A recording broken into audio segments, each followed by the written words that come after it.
The following is a national security announcement from the United States Department of Anomalous Defense.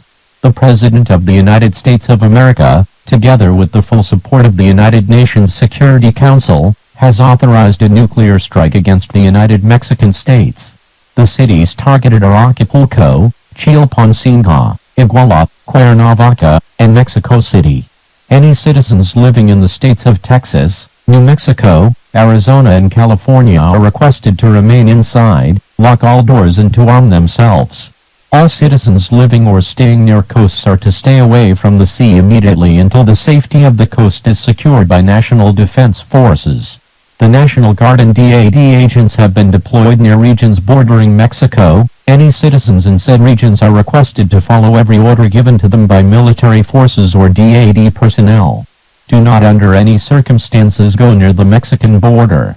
The Mexican border will remain closed until the situation has been resolved and gotten under control by military forces. Updates on the situation will come every day at 10 hours and 18 hours. This message will repeat every 15 minutes. In God we trust. God bless the United States of America.